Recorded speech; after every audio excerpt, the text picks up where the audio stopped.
We're back asking the question, could you know a dangerous sociopath and not know it? How can you spot the signs and escape before it is too late? Joining us now, forensic psychiatrist Dr. Michael Wellner and psychiatrist Dr. Judith Joseph.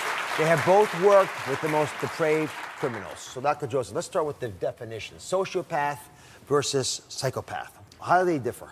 That's a great question. I think a lot of people confuse that. So it's a range. Psychopaths tend to be on the more severe end of the range. They both have things in common. They're both egotistical. They care about their own needs. They're not people who are trying to save the world. They're both highly manipulative. They can both be hostile. They can both be impulsive.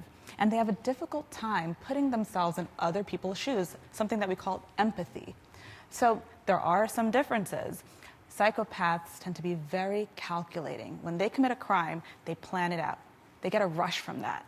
Sociopaths tend to be a bit more hot-headed. They're a little more clumsy.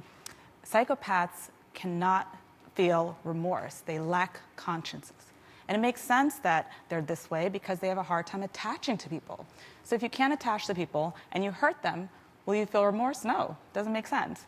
Sociopaths, on the other hand, can form close friendships and relationships.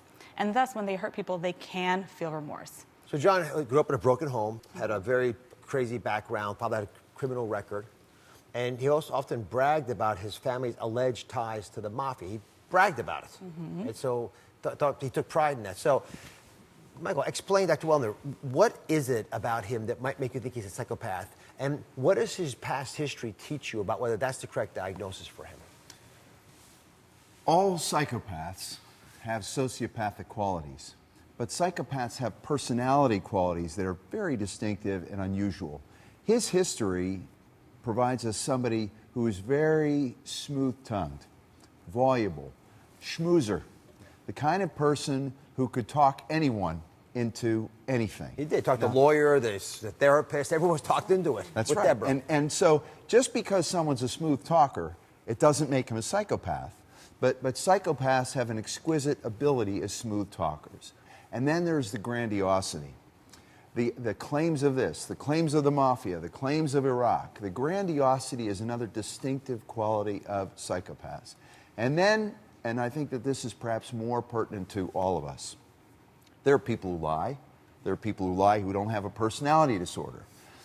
There's something about the way that a psychopath lies that we know as mental health professionals as a brazen lie. In other words, a psychopath will take your wallet, and when you catch him taking your wallet, will convince you that he was holding it for you in case someone would steal it. And then, by the end of the exchange, you'll be asking him to invest your money for you. Oh, gosh. So it's the quality of a psychopath, and that's part of the reason how psychopathic behavior reinforces itself. That's what makes psychopaths so devastating in their effects on people and families. So let me give you some ideas. These are the trademarks of a sociopath or a psychopath.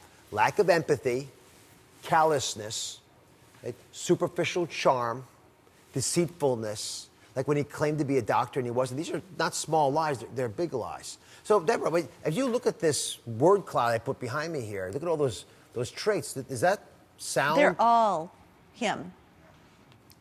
There was no reason to lie at times. Yeah. But everything was such a lie and so convincing. That's the part, the convincing part. Yes. A bad liar is not a problem. It's a good liar. So how many sociopaths are there out there? I'm reading data that quite a few of the sexual harassment cases are probably caused by people who have sociopathic tendencies. Are they out there all over the place, or is it rare? You know, it's interesting. 1 in 3 U.S. women are victims of abuse, and that could be physical, sexual, harassment, stalking, emotional. And you think, well, are all of their abusers sociopaths? Probably not, but they have sociopathic traits. They're manipulative. They care about themselves. They don't care about hurting people. They don't have remorse. 1 in 3 women. So some people at home may be hearing Deborah's story and thinking, oh, well, I wouldn't do that. Like, there must be something wrong with her. She's foolish. But we're falling into that trap that Dirty John laid. He made her feel like she was alone. He alienated her. He put her down. He cut her down to size. And that made her ashamed and hide.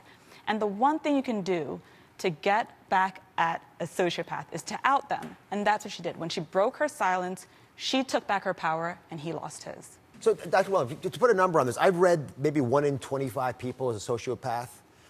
I'm just curious if you think that's correct. And then take us into the area of treatment, rehabilitation. If someone as dangerous as John, Dirty John, tried to kill the daughter of the woman he claims to love, are they rehabable?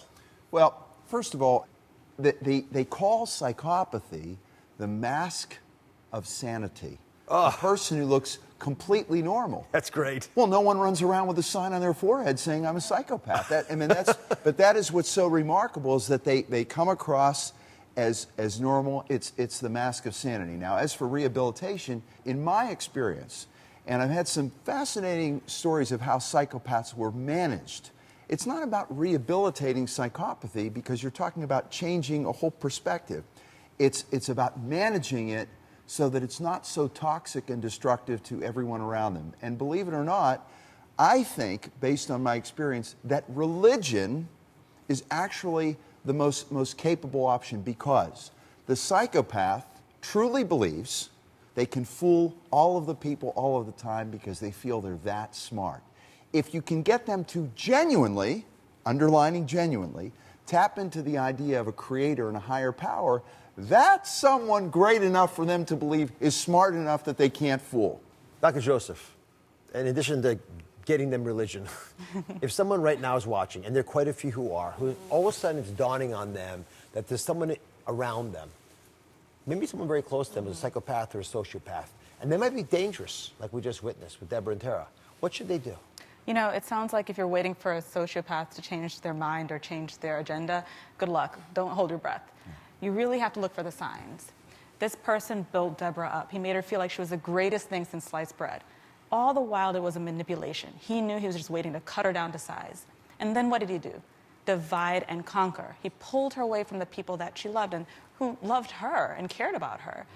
And then he made her feel sorry. She was constantly apologizing for things she did not do. He was the victim. All the while, he planned on victimizing her and her family. But what she did was the most powerful thing you can do. She spoke up. She broke the silence. She stopped feeling ashamed. She asked her family for help, and she survived. And by taking back her power, he lost his. That's the big takeaway. Yeah. I want to thank all my guests. If you haven't listened to the Dirty John podcast, I urge you to check it out. It's riveting. Be right back. If you've ever felt stuck in your life, well, stick around, because up next, Bishop T.D. Jakes has the plan to unlock your hidden potential. Absolutely. I'm going to show you how to succeed. Stay with us.